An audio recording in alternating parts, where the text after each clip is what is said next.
नमस्कार, IBC 24 देख रहे हैं आप। मैं हूं आपके साथ विजय कुमार पंड्या। मध्य प्रदेश की बात में आप सभी का स्वागत है। किसानों को लेकर दावों और वायदों के बीच मध्य प्रदेश में एक और किसान ने दम तोड़ दिया। शिवराज सरकार लाख दावे करे कि वो किसानों की उपज का एक एक दाना खरीदेगी, किसानों की कोई समस्या नहीं होगी, हर समस्या हल होगी, लेकिन पहले आगर मालवा और अब देवास में गेहूं उपार्जन केंद्र में अव्यवस्था की मार से परेशान एक किसान की मौत उन दावों पर सवाल खड़े करती है। और यही विपक्ष भी है कि विपक्ष भी सरकार पर निशाना साधने में पीछे नहीं है। हालांकि आरोप प्रत्यारोप के बीच सबसे बड़ा सवाल यही है कि आखिर कितनी बार हारेगा किसान। चर्चा करेंगे, लेकिन उससे पहले रिपोर्ट देखेंगे।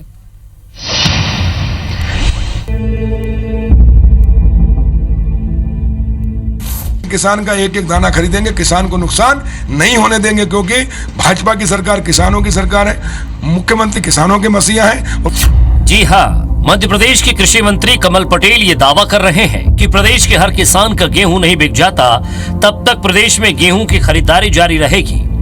कृषि मंत्री जी, अगर आपकी सरकार किसानों को लेकर इतनी ही सचेत है तो फिर गेहूं उपार्जन केंद्रों में एक हफ्ते के अंदर 2 किसानों की मौत कैसे हो गई?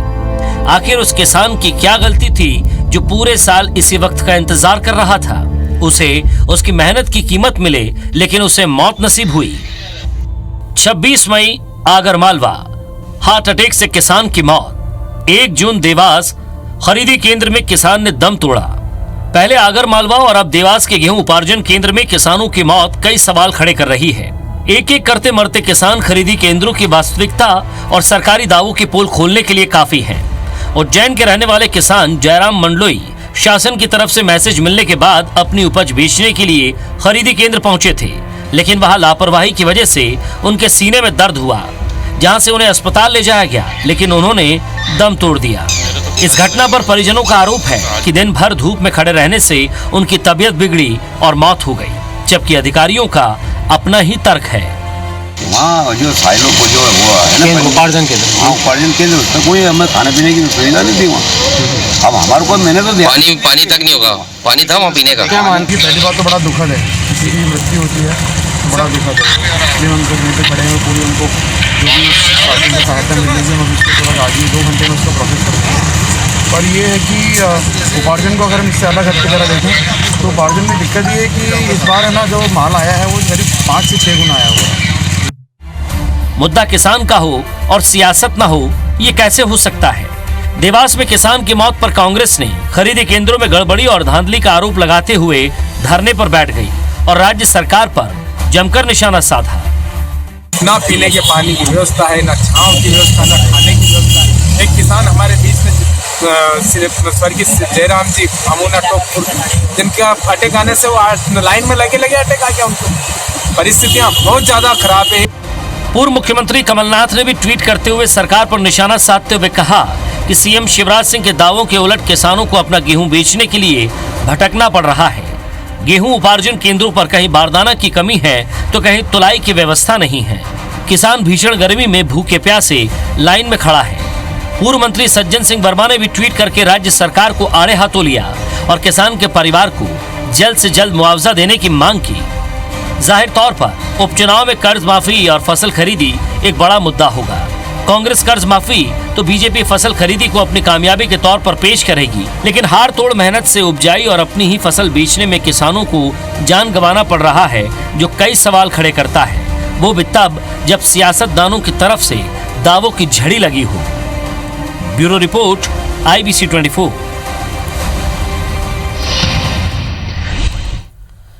अब सवाल ये है कि बारदाना नहीं है तो क्यों नहीं है?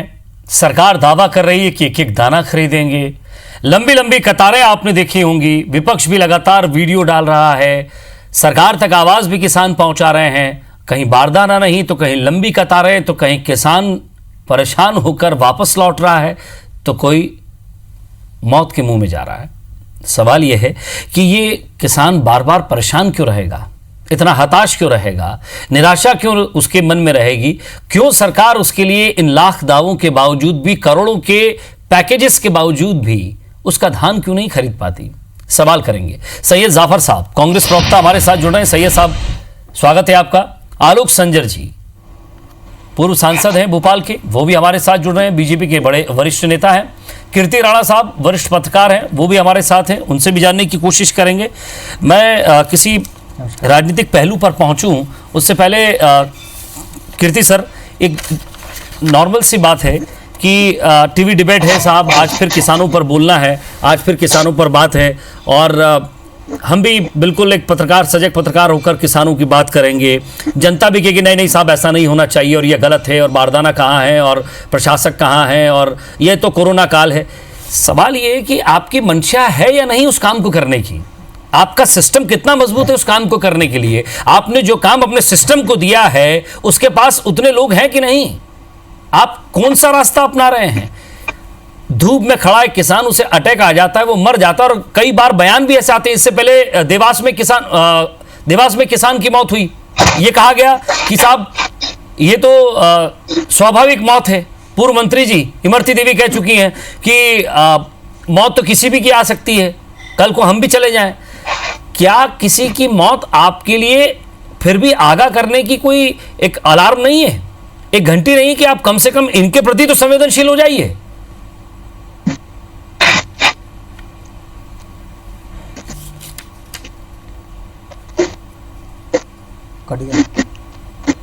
आवाज नहीं आ रही। कीर्ति सर आवाज आ रही है आपको? हाँ भाई, अब आपकी आवाज आई मुझे। जी सर, मेरा सवाल ये है कि लाख प्रशासन दावे करता है, लाख वादे करता है, लेकिन किसान फिर वहीं का वहीं खड़ा है, लाइनों में खड़ा है, धूप में, तपती धूप में, भूखा प्यासा, और सिर्फ मौत मिल रही है बजाय उसका अनाज खरीदने के।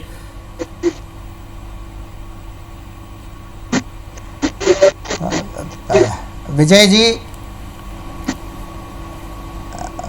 मेरी आवाज आ रही है आपको? बिल्कुल आ रही सर। आप विजय जी, मेरी आवाज आ रही है आपको? जी बिल्कुल आ रही सर। आप अपने पक्ष कल रखिए। किन्हीं कारणों से मुझे भोपाल जाना पड़ा और मैंने इंदौर से भोपाल के मार्ग पे 2-2, 3-3 किलोमीटर लंबी लाइनें देखी। किसान ट्रैक्टर ट्राली में गेहूं लेकर खड़ा है, और कई जगह मैंने देखा कि खाली खेत के मैदान में गेहूं की बोरियां जमी हैं।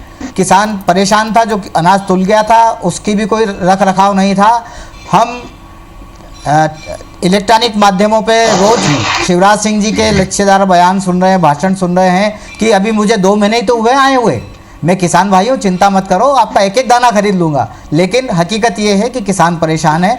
और कृषि मंत्री जो बड़े संवेदनशील, कमल पटेल जी को मैं जानता हूँ, बड़े अच्छे नेता हैं, लेकिन उनका ये बयान कि दिल का दौरा तो किसी को भी पड़ सकता है।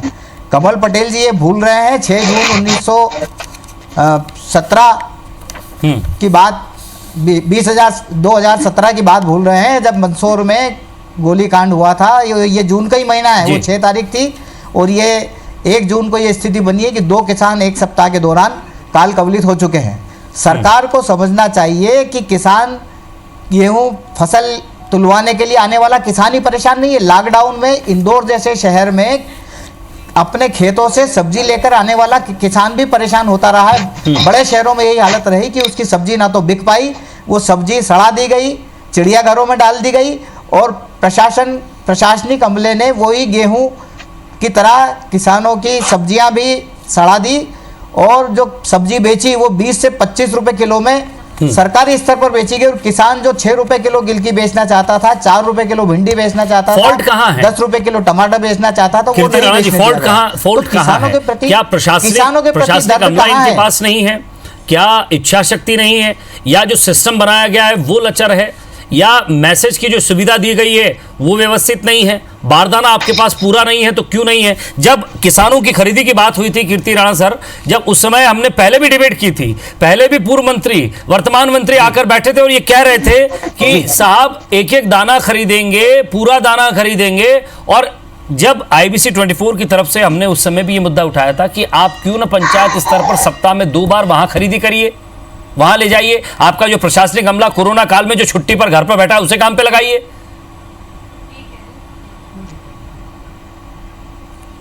देखिए, किसानों की यदि आपको वाकई चिंता है तो किसानों के लिए ये कहना बहुत आसान है कि हमने बम्पर खरीदी की है। अरे भाई, बम्पर उत्पादन हुआ है तो आपने बम्पर खरीदी की है ना। 214 लाख मीट्रिक टन उत्पादन हुआ है, तो आपने उसी के आधार पे तो खरीदी की ना। और जब आपको पता था कि बम्पर उत्पादन हुआ है तो उसी हिसाब से आपको व्यवस्थाएं भी जुटाना थी, बारदाने की व्यवस्था करना थी, खरीदी केंद्रों पे व्यवस्था करना थी।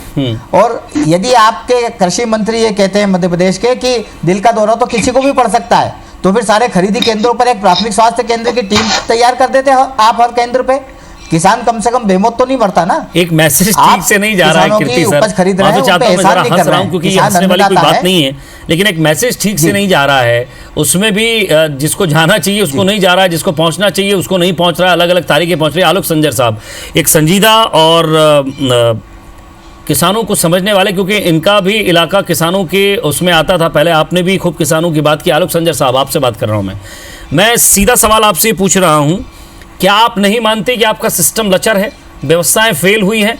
मैं मानता हूं कि कोरोना काल है, कोरोना संकट है, सरकार भी जूझ रही है, प्रशासन भी जूझ रहा है, नीचे फ्रंट वॉरियर भी जूझ रहा है, लेकिन आपको अपनी योजनाएं ऐसी बनानी होंगी जो आने वाले समय में कॉन्क्रीट बाकी राज्यों के लिए सामने आए कि नहीं। मध्य प्रदेश में ऐसी व्यवस्था थी जहां किसानों का एक एक दाना खरीदा गया।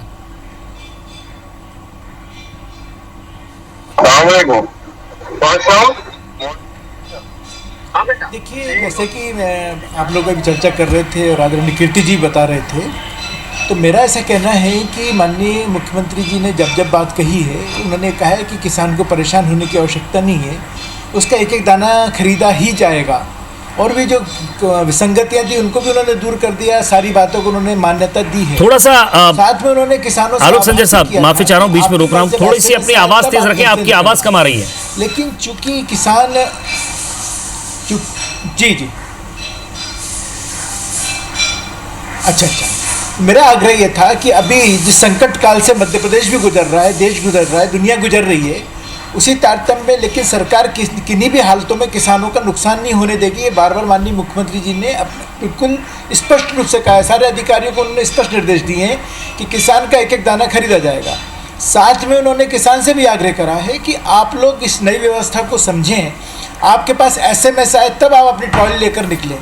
लेकिन किसान को या तो भ्रमित कर दिया जाता है या किसान जल्दीबाजी में कि मेरा गेहूँ जल्दी बिक जाए, तो वो इसलिए वो निकल पड़ा है घर से, और वो बाकी परेशान भी है कि गर्मी में बाहर खड़ा हुआ है। मैंने खुद ने भी देखा, अनेकों किसान हमारे कार्यकर्ता हैं, उनसे भी मेरी सीधी चर्चा हो रही है, वो लोग मुझे अपनी परेशानी बता रहे हैं, उसको मैं सरकार से भी अवगत करा रहा हूँ।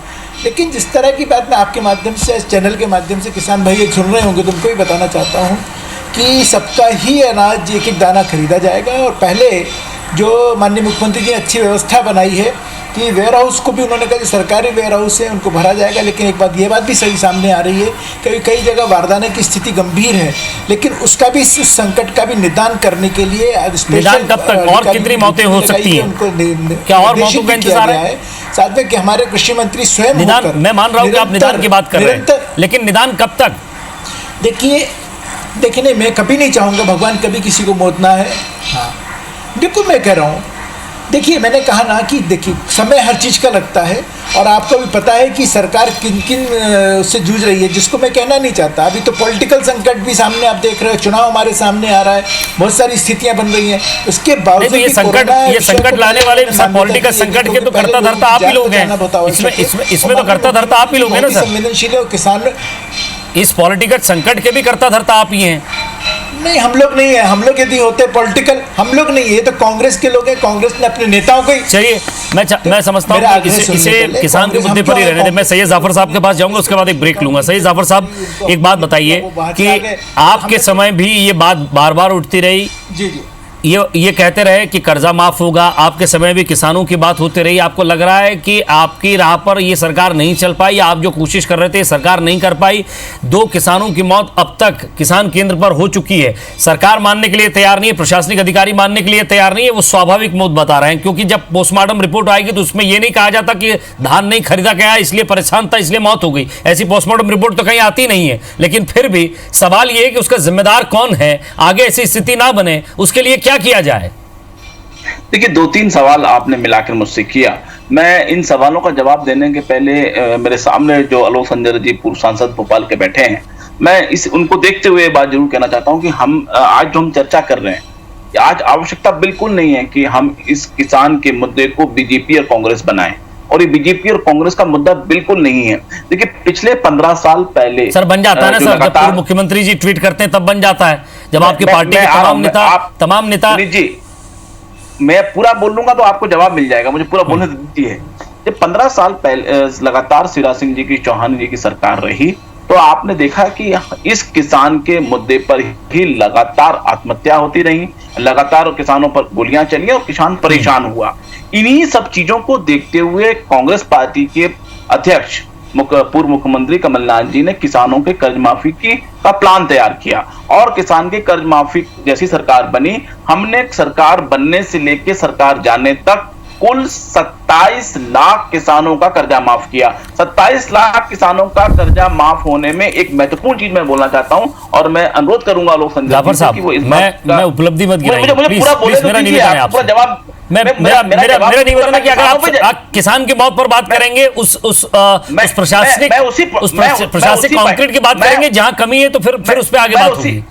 मैं उसी पॉइंट पे आ रहा हूं ना। हमने जो 27 लाख किसानों का कर्जा माफ किया, उसमें लगभग 10 से 12 लाख किसान ऐसे किसान थे, डिफॉल्टर किसान जिसको भारतीय जनता पार्टी कहती थी, और उनको ना सोसाइटी से खाद मिलता था, ना बीज मिलता था, ना उनका गेहूं खरीदा जाता था। कमलनाथ जी की सरकार ने 10 से 12 लाख किसानों को मुख्यधारा में जोड़ा, और जो मुख्यधारा में जोड़ा उनको लोन मिला, उनको खाद मिली, उनको बीज मिला, और आज वो किसान गेहूं लेके जा रहे हैं। तो ये जो गैप एकदम से बढ़ा, जो संजय जी कह रहे थे कि बम्पर उत्पादन की बात आई, तो ये जो कमलनाथ जी की सरकार की नींव थी, जिन्होंने इन किसानों को मजबूत किया, ये अब अलग बात है कि शिवराज सिंह जी की, चौहान जी की सरकार ने इन गेहूं के खरीदी केंद्र में उन व्यवस्थाओं को नहीं रखा। मैं तो कई ऐसे जिले हैं जहां पर आप अगर समिति वाइज, क्योंकि अभी आप पंचायत की बात कर रहे थे, ग्राम पंचायत में खोल देना चाहिए, ये मेरे ख्याल से फिजिकली संभव नहीं होता, लेकिन आने वाले समय में भली हो। लेकिन अभी जो समितियां होती हैं 10 से 12 गांव के बीच में या 7, 8, 10 पंचायत के बीच में एक समिति होती है, वो समिति गेहूं खरीदती है। कई केंद्रों में जो किसानों की आवक है वो बहुत कम है, और कई केंद्रों में आवक बहुत ज्यादा है। तो ये देखिए, मैं तो प्रशासन में नहीं हूं, लेकिन इसका मैं एक आपको फॉर्मूला भी बता दूंगा, और कीर्ति सर भी उसको मानेंगे। आलोक संजर जी, आप भी जरा इसे गौर से सुनिएगा। कीर्ति सर, एक महत्वपूर्ण बात ये थी कि अगर आपको जो समिति की बात कर रहे हैं, शेख जाफर साहब ने एक मजबूत बात कही थी, क्योंकि अगर हम यहाँ किसान की मौत पर डिबेट करेंगे, उसके बाद उसके मुआवजे पर डिबेट करेंगे, ये सारी चीज़ें वहीं तक दब कर रह जाएंगी। आगे इस सिस्टम में कैसे और सुधार हो सके, कैसे सरकार को भी आगे एक रास्ता मिल सके, क्योंकि प्रशासनिक अधिकारी इस समय क्या नॉलेज दे रहे हैं, उनको क्या बात कर रहे हैं, शायद हमारी भी समझ से परे है और आपकी भी समझ से परे होगा। क्या वो हमारे सरकारी कर्मचारी जो इस समय कोरोना वॉरियर्स नहीं हैं, जो छुट्टी पर हैं, या जिनको वर्क फ्रॉम होम मिला हुआ है, या जिनकी सेवाएं अभी नहीं ली जा रही हैं, उन समितियों में रहें? तहसील स्तर पर मंडी नहीं, 2 से 3 सेंटर बनाए जाएं, वहाँ खरीदी हो। पहले जिन जिन लोगों को आपको अगर बुलाना है तो सबका मोबाइल चेक करने की ज़रूरत नहीं है, सबका अपना एक स्कैनर हो, आप बारकोड हो, आप आएँ, बारकोड पे जाएं, स्कैन होता जाए, वो अंदर आता जाए, ना भीड़ लगेगी, ना कोरोना का तनाव होगा, ना किसानों को तनाव होगा। आपके पास पीने तक का पानी नहीं है किसानों के लिए, वहाँ आप खरीदी केंद्र पर धान खरीदने की, गेहूं खरीदने की बात कर रहे हैं।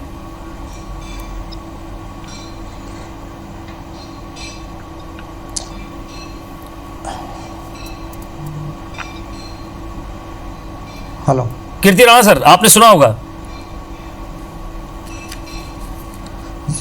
हाँ, मैं विजय भाई, मेरा कहना इसमें यह है कि अभी जब मध्य प्रदेश की सड़कों से हजारों लाखों मजदूर परिवार नंगे पैर जा रहे थे, तब सरकार ने उनके लिए बसों की व्यवस्थाएं की, बाईपास पर खाने की व्यवस्थाएं की, तो क्यों नहीं जहां तुलाई केंद्र हैं वहां इस तरह की व्यवस्थाएं की जा सकती। जैसा आपने बताया कि पानी की व्यवस्था तक नहीं है, तो क्यों नहीं वहाँ नाश्ते की व्यवस्था की जाए, पानी की व्यवस्था की जाए। और जब 2 किसानों की मौत के बाद भी सरकार का रवैया वही है कि दिल का दौरा तो पड़ता रहता है, तो क्यों नहीं वहाँ सब तुलाई केंद्रों पर एक मेडिकल टीम लगा दी जाए।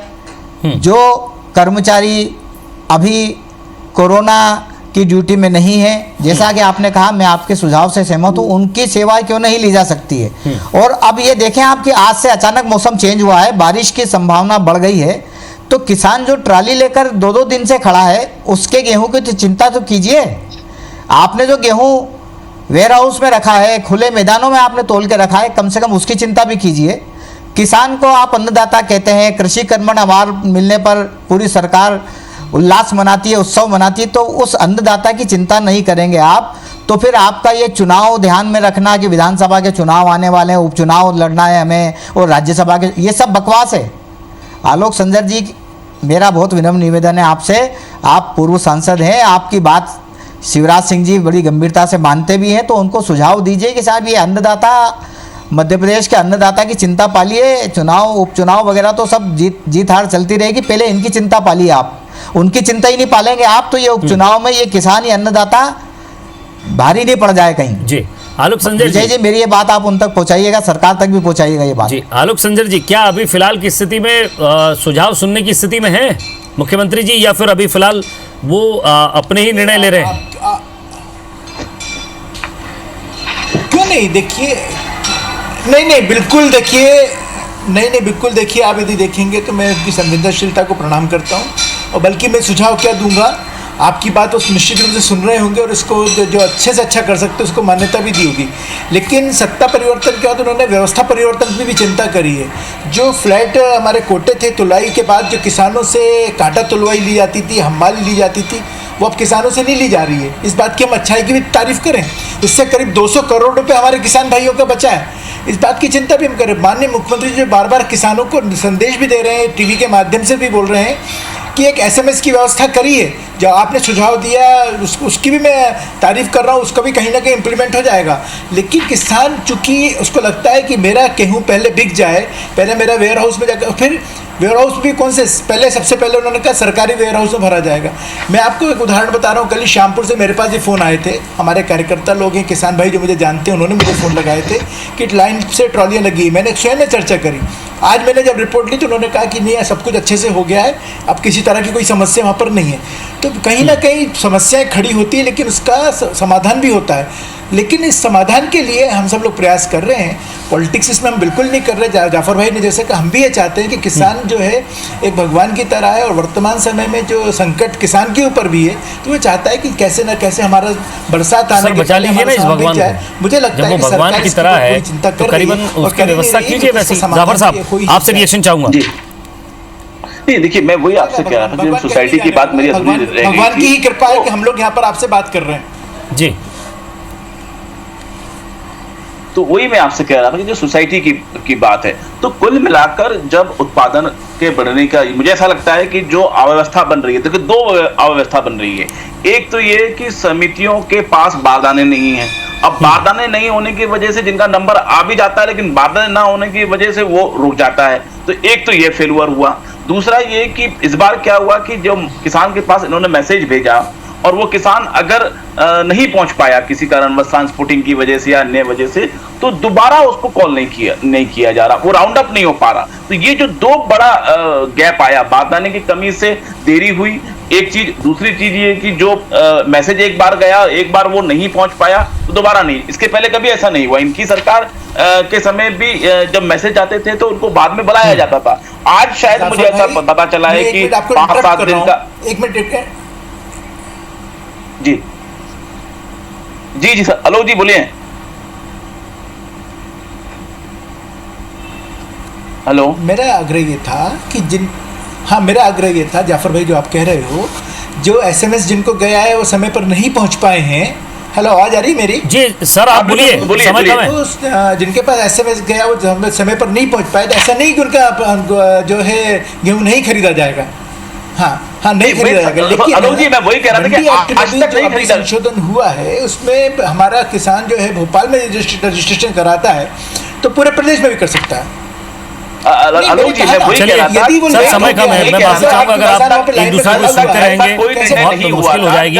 सवाल ये था कि सियासत का जब सौदा होता है तो इंसान की कीमत की वैल्यू नहीं रह जाती, और जहां धान की कीमत नहीं मिल पाती है वहां जान की कीमत क्या होगी। मैं समझता हूं कि जो सियासतदान ये देख रहे हैं, जो प्रशासनिक अधिकारी ये देख रहे हैं, आपको लगता है कि ये एक नॉर्मल सी बात होगी, किसी को भी अटैक आ सकता है। सवाल ये नहीं है। सवाल ये है कि आपकी लापरवाही से, आपके प्रशासनिक लचर रवैये से उसकी मौत हुई है। ज़रा इस पर आपको सोचना होगा और सरकार को भी आगाह करना होगा। और जो लोग हमारे साथ जुड़े, मैं समझता हूं कि वो भी अपनी पार्टियों में जाकर अपने आला अफसरों से, अपने आला अधिकारियों से, या ये कहें कि उन आकाओं से कहेंगे जिनके रोज़ वो प्रणाम करते हैं, जिनके रोज़ वो हेलो हाय पे जी सर क्या करना है ये कहते हैं, तो शायद मैं समझता हूँ कि वो समझ गए होंगे कि आगे करना क्या है। बहुत बहुत शुक्रिया आप सभी का। नमस्कार।